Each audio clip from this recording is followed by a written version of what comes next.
American share মার্কেটে বয়ে যায় অদৃশ্য ঝড়, মুহূর্তেই উড়ে যায় কোটি কোটি টাকা। একই সময়ে চীনের পারমাণবিক প্ল্যান্টে ঘটে যায় রহস্যময় হ্যাকিং হামলা। কিন্তু কে করছে এসব? কোথায় লুকিয়ে আছে এই অদৃশ্য হ্যাকার? রহস্য উদ্ঘাটনের নামে এফবিআই সাহায্য নেয় এক ভয়ঙ্কর কারাবন্দী হ্যাকারের। কিন্তু সত্যিটা কি আসলেও তারা ধরতে পারবে?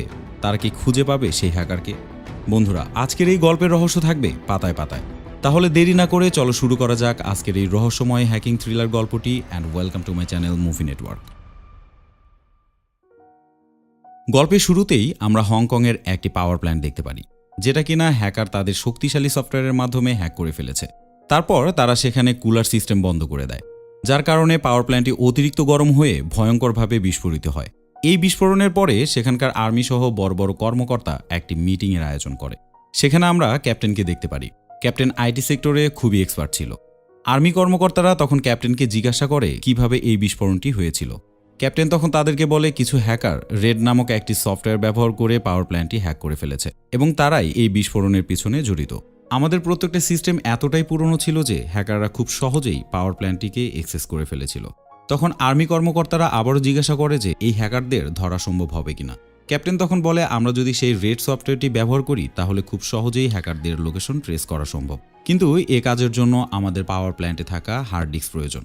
এই হার্ড ডিস্কের মাধ্যমেই আমরা হ্যাকারদের ডিভাইসের আইপি লোকেশন পেয়ে যাব।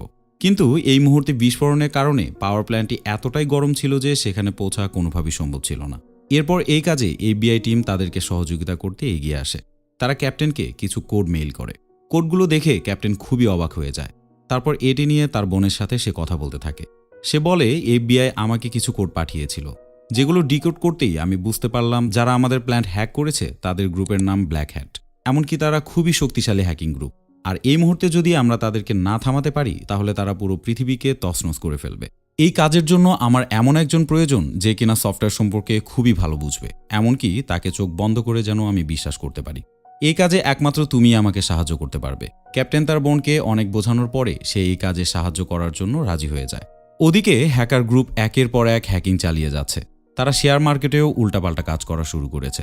এসব অপকর্ম দেখে ক্যাপ্টেন চিন্তায় পড়ে যায়। হঠাৎ তার নিকোলাসের কথা মনে পড়ে যায়। তখন ক্যাপ্টেন এফবিআইয়ের কাছে যায় এবং বলতে থাকে এখন আমার নিকোলাসকে খুবই প্রয়োজন। এ কথা শুনেই এফবিআই টিম পুরোই হতভম্ব হয়ে যায়, কারণ নিকোলাস নিজেই ছিল একজন বিখ্যাত হ্যাকার। সে বড় বড় ব্যাংক, কোম্পানি আর তাদের দামি দামি সফটওয়্যার চুরি করে ফেলেছে। আর এই নিকোলাস এখন চুরির দায়ে কারাগারে বন্দী আছে। তাই এফবিআই ক্যাপ্টেনকে বলে নিকোলাসকে কারাগার থেকে ছাড়ানো এতটাও সহজ হবে না। ক্যাপ্টেন তখন এফবিআইকে বলে আমি যখন এমআইটিতে ছিলাম তখন আমি আর নিকোলাস একটি বই লিখেছিলাম। সেখানে নিকোলাসের ভূমিকা আমার চেয়ে দ্বিগুণ ছিল।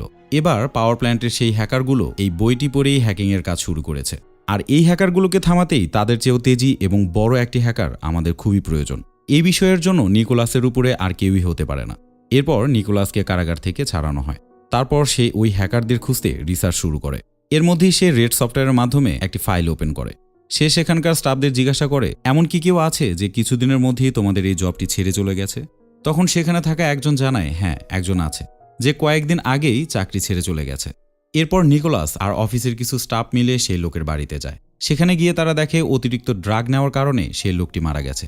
নিকোলাস তখন ওই ব্যক্তিটির কম্পিউটার চেক করতে থাকে। সে দেখতে পারে লোকটি কিছুক্ষণ আগে একটি অজানা ব্যক্তির সাথে এসএমএসে কথা বলেছে। আর এই ব্যক্তিটি আর কেউই নয়, এটা সেই হ্যাকার যে ব্যক্তিটি এই পাওয়ার প্ল্যান্টটি হ্যাক করেছিল। সেই হ্যাকারটি ব্ল্যাক হেড নামে পরিচিত। এরপর নিকোলাস সেই হ্যাকারকে এসএমএস করে বলে আমি তোমার সাথে দেখা করতে চাই। হ্যাকার তখন দেখা করতে রাজি হয় আর লোকেশন হিসেবে সে একটি রেস্টুরেন্ট বেছে নেয়।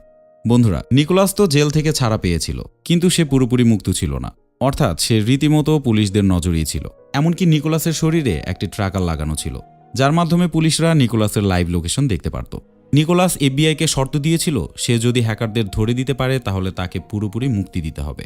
তো যাই হোক, এরপর নিকোলাস আর তার বন্ধুরা শেয়ার মার্কেটের উপর রীতিমতো নজর দিতে শুরু করে। তারা ওইসব কারেন্সির উপরই নজর দিতে থাকে যেগুলো হ্যাকাররা ডাউন করে রেখেছিল। আর এই সুযোগে যারা এসব কারেন্সি থেকে মুনাফা অর্জন করছিল তাদের উপরেই নিকোলাসের কড়া দৃষ্টি পড়ে যায়। তারপর শেয়ার মার্কেট থেকে তারা তিনজনকে টার্গেট করে ফেলে, যারা কিনা একই অ্যাকাউন্ট থেকে বারবার টাকা উত্তোলন করছিল। নিকোলাস এবার সেই ক্যাপ্টেনের বোনকে নিয়ে সেই হ্যাকারের সাথে রেস্টুরেন্টে দেখা করতে যায়, কিন্তু দুর্ভাগ্যবশত তার সাথে দেখা করতে কেউই আসে না। তারপর নিকোলাস সেই রেস্টুরেন্টের কন্ট্রোল রুমে গিয়ে দেখে একটি হিডেন ক্যামেরার মাধ্যমে তাদের উপরে নজর রাখা হচ্ছে। নিকোলাস এবার সেই ক্যামেরার মাধ্যমেই হ্যাকারের সাথে কথা বলতে শুরু করে। হ্যাকার তখন নিকোলাসকে বলে, হু আর ইউ? নিকোলাস তখন বলে, আমার নাম গোস্টম্যান। এই কথা শুনে হ্যাকার খুবই রাগান্বিত হয় আর বলে, খুব তাড়াতাড়ি আমি তোমাকে মেরে ফেলবো। তখন নিকোলাস বুঝতে পারে সে খুব দ্রুতই বিপদের সম্মুখীন হতে যাচ্ছে, তাই দেরি না করে সে ক্যাপ্টেনের বোনকে নিয়ে সেখান থেকে চলে আসে। পথের ভিতরেই কিছু গুন্ডা তাদের উপরে হামলা করে বসে। নিকোলাস এবং ক্যাপ্টেনের বোন কোনো রকম সেই বিপদ থেকে বেরিয়ে এসে একটি গাড়িতে বসে পালিয়ে যেতে থাকে। তারপর সে ক্যাপ্টেনকে ফোন করে বলে রেস্টুরেন্টে দেখা করার বিষয়টি পুরোই একটা ফাঁদ ছিল। ক্যাপ্টেনের বোন তখন ক্যাপ্টেনকে বলে, আমাদের এখন হংকং যেতে হবে, কারণ হ্যাকাররা সেখানেই সর্বপ্রথম হ্যাকিং শুরু করেছিল। তারপর নিকোলাস ও ক্যাপ্টেনের বোন হংকংয়ে চলে আসে। হংকংয়ে আসার পর তারা দেখতে পারে এই পাওয়ার প্ল্যান্টটি এখনও পর্যন্ত প্রচণ্ড গরম, যে কারণে সেই হার্ড ডিস্কটি এই রুম থেকে বের করা কোনোভাবেই সম্ভব হচ্ছিল না। ঠিক তখনই তাদের কাছে FBI থেকে ফোন আসে। FBI তাদেরকে একটি হ্যাকারের সাথে পরিচয় করিয়ে দেয়। এই হ্যাকার কিনা সেই 3টি ব্যক্তি সম্বন্ধে আগে থেকেই জানত, যারা সেদিন শেয়ার মার্কেট থেকে সবচেয়ে বেশি টাকা উত্তোলন করেছিল। নতুন হ্যাকার তখন নিকোলাসকে বলে তাদের টাকা এখনও পর্যন্ত অ্যাকাউন্টেই আছে। তারা 3 জন কোনোভাবেই অনলাইনে কথা বলে না, তারা শুধুমাত্র সামনাসামনি দেখা করতে পারে। নিকোলাস তখন বলে কেউ একজন আছে যে এই 3 জনকে রীতিমতো ডিরেকশন দিয়ে যাচ্ছে। FBI টিম এবার নিকোলাসের সাহায্য নিয়ে সেই 3 চোরের লোকেশন ট্র্যাক করে। তখন দেখা যায় তারা 3 জন আলাদা আলাদা জায়গায় থাকে, কিন্তু প্রতিদিনই তারা একই লোকেশনে দেখা করে। আর তখনই একজন নতুন ক্যারেক্টার আবিষ্কার হয় যার নাম এলিয়াস। ওই 3 জন ব্যক্তি যেদিন যেদিন দেখা করে ঠিক একই জায়গাতেই এলিয়াসও উপস্থিত থাকে। এরপর নিকোলাসও সেই স্থানে যায়। সেখানে গিয়ে সে আশেপাশের পুরো সিস্টেমকে হ্যাক করে নেয়, এমনকি হ্যাকারদের উদ্দেশ্যে একটি মেসেজ পাঠিয়ে দেয়। কিন্তু হ্যাকার গ্রুপ এতটাই চালাক ছিল যে তারা যখন সেই জায়গাতে দেখা করতে আসতো তাদের নিরাপত্তার জন্য সেখানকার পুরো নেটওয়ার্কই ডাউন করে দিত, যার কারণে নিকোলাস কোনো উপায় না পেয়ে ব্লুটুথের মাধ্যমে তাদেরকে একটি মেসেজ পাঠিয়ে দেয়। তারপর হ্যাকাররা তাদের কোড ওয়ার্ড ব্যবহারের মাধ্যমে রিপ্লাই দেয়। তখন নিকোলাস FBIকে বলে এই কোডকে ডিকোড করতে অনেক সময় লেগে যাবে। ওদিকে হ্যাকার গ্রুপ তাদের অ্যাকাউন্টের সব টাকাই একটি ক্যাসিনোতে চালান করে দেয়, যা দেখে FBI এবং নিকোলাস বুঝতে পারে যে হ্যাকার গ্রুপ তাদের সম্পর্কে খুব ভালোভাবেই জেনে গেছে, যার কারণে FBI গ্রুপ এবং নিকোলাস পুরোপুরি দিশেহারা হয়ে পড়ে। তারা বুঝতে পারে হ্যাকারদের ধরতে হলে শুধুমাত্র একটি রাস্তাই খোলা আছে, আর সেটি হলো এলিয়াস। যার কারণে FBI রীতিমতো এলিয়াসকে খুঁজতে শুরু করে। কিন্তু এলিয়াস তার গোপন এজেন্টের মাধ্যমে জানতে পারে সে এখন বিপদের মধ্যে আছে, তাই উপায় না পেয়ে তার সহকর্মীদের মাধ্যমে FBI-এর উপর রীতিমতো হামলা করে বসে। আর এর ফাঁকেই এলিয়াস সেখান থেকে পালিয়ে যায়।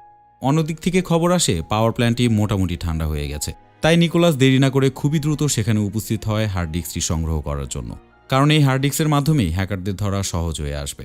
নিকোলাস খুব তাড়াহুড়োর সাথে সেই পাওয়ার প্ল্যান্টে পৌঁছে যায়। এরপর নিকোলাস হার্ড ডিস্কটি নিয়ে ঠিক যখনই কম্পিউটারের সাথে কানেক্ট করে ফেলে তখনই সে দেখতে পায় পাওয়ার প্ল্যান্টের অতিরিক্ত রেডিয়েশনের জন্য পুরো হার্ড ডিস্কটির অবস্থা একেবারেই খারাপ হয়ে গেছে, যার কারণে সেখান থেকে কোনো তথ্যই সে বের করতে পারছিল না। এই তথ্যের জন্য তাদের আশার আলো অনেকটাই নিভে যায়। এ সময় নিকোলাস বলে এই হার্ড ডিস্কটি রিকভার করা সম্ভব, তবে এর জন্য তাদের ব্ল্যাক উইডো সফটওয়্যার ব্যবহার করতে হবে। কিন্তু FBI তাকে এই সফটওয়্যার ব্যবহার করার জন্য কোনো রকমই পারমিশন দিচ্ছিল না, কারণ চায়নার এই কেসে আমেরিকানরা তাদের সফটওয়্যার কোনোভাবেই ব্যবহার করতে দেবে না। নিকোলাস তখন FBIকে বলে আমি ব্ল্যাক উইডো সফটওয়্যার হ্যাক করে এই ডাটা রিকভার করতে পারবো, কিন্তু এই কাজ খুবই বিপজ্জনক। তখন সেখানকার অফিসার তাকে বলে এই কাজ করলে তোমাকে সারা জীবনের জন্য জেলে কাটাতে হবে। কিন্তু নিকোলাস তাদের কথা না মেনে এই রিস্ক নিতে সামনের দিকে এগিয়ে যায়। তারপর নিকোলাস সবাইকে সেই রুম থেকে বের করে দিয়ে তার কাজ চালিয়ে যায়, কিন্তু ক্যাপ্টেনের বোন তার সাথেই থেকে যায়, কারণ এতদিনে ক্যাপ্টেনের বোন রীতিমতো তার প্রেমে পড়ে গেছে। এরপর নিকোলাস ন্যাশনাল এজেন্সির সেই সফটওয়্যার হ্যাক করতে শুরু করে। একটু পরেই সে পুরো হার্ড ডিস্ক রিকভার করে ফেলে, আর সেখানে থাকা ডেটাগুলো দেখে সে বুঝতে পারে এই হ্যাকারগুলো খুবই চালাক ছিল। হ্যাকার গ্রুপ এমনভাবে এই সিস্টেমটিকে হ্যাক করে রেখেছিল কোনোভাবেই এখানে কোনো প্রোগ্রামই চালানো যাচ্ছিল না। এই পুরো সিস্টেমটি সার্ভার জাকার্তা নামক স্থানে অবস্থিত। এতক্ষণে আমেরিকান গভর্নমেন্ট বুঝতে পারে নিকোলাস তাদের ব্ল্যাক উইডো সফটওয়্যার হ্যাক করে ফেলেছে, তাই FBI-এর কাছে অর্ডার আসে নিকোলাসকে খুবই দ্রুত বন্দী করে ফেলতে। এই কথা যখনই ক্যাপ্টেন শুনতে পায় তখন সে তার বোনকে বলে তুমি নিকোলাসকে নিয়ে তাড়াতাড়ি দূরে কোথাও পালিয়ে যাও, যার কারণে নিকোলাস ক্যাপ্টেনের বোনকে নিয়ে সেখান থেকে পালিয়ে যায়। একটু পরেই সেখানে মার্শাল চলে আসে, যার কাছে নিকোলাসের শরীরে থাকা ট্র্যাকারের কন্ট্রোল আছে। কিন্তু এবার নিকোলাসের কোনো লোকেশনই তারা জানতে পারছিল না, কারণ নিকোলাস অনেক আগেই সে ট্র্যাকারটি খুলে তার পুরনো লোকেশনে রেখে এসেছিল। এরপর ক্যাপ্টেন তার বোন এবং নিকোলাসের সাথে দেখা করতে তাদের লোকেশনে চলে আসে। তখনই এলিয়াস রকেট লঞ্চারের মাধ্যমে ক্যাপ্টেনের গাড়ি উড়িয়ে দেয়, যার ফলে ক্যাপ্টেন সেখানেই মারা যায়। তারপর এলিয়াস তার দলবল মিলে নিকোলাস এবং ক্যাপ্টেনের বোনের উপরে গুলি চালাতে শুরু করে। এই মুহূর্তেই সেখানে FBI উপস্থিত হয়ে যায়। এরপর তারা এলিয়াস এবং তার গ্রুপের সাথে যুদ্ধ শুরু করে, কিন্তু এই যুদ্ধে এলিয়াসের দল FBI গ্রুপকে মেরে ফেলে। এই ফাঁকে নিকোলাস তার গার্লফ্রেন্ডকে নিয়ে সোজা মালয়েশিয়াতে চলে যায়, কারণ নিকোলাস দেখেছিল হ্যাকার গ্রুপ স্যাটেলাইটের মাধ্যমে মালয়েশিয়ার কিছু ছবি নিচ্ছে। এরপরে আমরা দেখতে পারি নিকোলাস রীতিমতো সেই স্থানে পৌঁছে যায়। সেখানে পৌঁছে সে দেখতে পারে হ্যাকাররা যে জায়গার ছবি তুলেছিল সেখানে একটি পারমাণবিক প্ল্যান্ট আছে, আর এর সাথেই সেখানে একটি মাইনিং কোম্পানিও কর্মরত ছিল। নিকোলাস এবার হ্যাকারের পুরো প্ল্যানই বুঝে ফেলে। সে বুঝতে পারে হ্যাকাররা হংকংয়ের যে পাওয়ার প্ল্যান্টে হ্যাক করেছিল সেটা আসলেও একটি ডেমো হ্যাক ছিল। হ্যাকাররা আসলে ইনশিওর হচ্ছিল যে তারা কোনো পাওয়ার প্ল্যান্ট হ্যাক করলে তাদেরকে কেউ খুঁজে বের করতে পারে কিনা। তাই এবার হ্যাকার গ্রুপ তাদের ফাইনাল হ্যাকিং চালাবে, আর যেটা কিনা মালয়েশিয়ার এই পাওয়ার প্ল্যান্টটিতে। তারপর তারা ওখানে ঠিক আগের মতোই বিস্ফোরণ ঘটাবে, যার ফলে এখানকার ড্যামগুলো ধ্বংস হয়ে যাবে, আর এর মাধ্যমে মাইনিং কোম্পানিগুলোও চিরতরে বন্ধ হয়ে যাবে। এমনকি এখানকার শেয়ার মার্কেট আবারও ডাউন হয়ে যাবে, যার ফলে তাদের কাছে থাকা টাকা দিয়ে তারা খুবই অল্প মূল্যে পুরো প্রজেক্ট কিনে নেবে, আর এর মাধ্যমে তারা অনেক বেশি টাকা উপার্জন করতে পারবে। তো যাই হোক, এরপর তারা খোঁজ পায় হ্যাকার গ্রুপ এখন ইন্দোনেশিয়ায় আছে। তার মানে তারা এখন ইন্দোনেশিয়ার জাকার্তায় অবস্থান করছে। সেখানে তাদের মেইন সার্ভারও আছে। কিন্তু এবার নিকোলাসের পক্ষে মেইন সার্ভার পর্যন্ত পৌঁছানো কোনোভাবেই সহজ ছিল না। আর এই কাজকে সহজ করার জন্য নিকোলাস জাকার্তাতে গিয়ে একটি মিথ্যা অ্যাক্সিডেন্টের নাটক সাজায়, যার ফলে সার্ভারে থাকা সকল সিকিউরিটি সেই অ্যাক্সিডেন্ট দেখতে যায়। আর এই ফাঁকে নিকোলাস সেই সার্ভার রুমে ঢুকে পড়ে। তারপর সে রীতিমতো সার্ভারের সিস্টেম অপারেট করে, যার ফলে হ্যাকারের সকল ডাটাই তার কাছে চলে আসে। সে ডেটা থেকে নিকোলাস জানতে পারে হ্যাকার গ্রুপ শেয়ার মার্কেট থেকে $73 মিলিয়ন চুরি করে এখানকার এক লোকাল ব্যাংকে রেখে দিয়েছে। এরপর নিকোলাসের প্ল্যান মোতাবেক ক্যাপ্টেনের বোন সেই ব্যাংকে কাস্টমার সেজে প্রবেশ করে। তারপর সে সেখানে থাকা এক স্টাফকে বলে, এই ব্যাংকে আমার একটি অ্যাকাউন্ট আছে, কিন্তু ওই অ্যাকাউন্টের ইনফরমেশন আছে আমার একটি পেন ড্রাইভে, কিন্তু এখন আমার পেন ড্রাইভ কোনোভাবেই কাজ করছে না। আপনাদের কম্পিউটারে যদি আমার পেন ড্রাইভটা একটু চেক করতেন তাহলে খুব উপকার হতো। আর তখনই সেই ব্যাংক কর্মী পেন ড্রাইভটি তার কম্পিউটারে প্রবেশ করায়। সাথে সাথে সেই ব্যাংকের সকল ডাটাই নিকোলাসের কাছে চলে যায়। ঠিক তখনই নিকোলাস হ্যাকারদের $73 মিলিয়ন সেই ব্যাংক থেকে সুইস ব্যাংকে পার করে দেয়। তারপর সেখানে এলিয়াসের জন্য একটি মেসেজ রেখে যায়, যদি তুমি তোমার টাকা ফিরে পেতে চাও তাহলে আমার সাথে যোগাযোগ করো। একটু পরেই নিকোলাস এলিয়াসকে ফোন করে বসে। নিকোলাস তখন তাকে বলে, আমি জানি তোমারও একজন বস আছে, তাকে বলে দিও সে যদি এই টাকা ফেরত পেতে চায় তাহলে আমার সাথে যোগাযোগ করতে হবে। তারপর এলিয়াস কোনো পথ না পেয়ে নিকোলাসের সাথে তার বসের যোগাযোগ করিয়ে দেয়। বস তখন নিকোলাসকে বলে, তুমি কি চাও? নিকোলাস তখন তাকে বলে, মালয়েশিয়াতে তোমরা যে প্রজেক্ট করতে চাচ্ছ সেখানে আমারও পার্সেন্টেজ চাই। বস তখন নিকোলাসের কথায় রাজি হয়ে যায়, তবে শর্ত দেয় তার সাথে দেখা করতে হবে। নিকোলাস এবার তার কথায় রাজি হয়ে যায়। তবে এই ব্যাপারে নিকোলাস আগে থেকেই জানতো এলিয়াসের বস তাকে কোনোভাবেই অংশীদারিত্ব দেবে না, বরং নিকোলাসকে সেখানে ডেকে মেরে ফেলার চেষ্টা করবে। তাই নিকোলাস আগেই পুরো প্রিপারেশন নিয়েই এলিয়াসের বসের সাথে দেখা করতে চায়।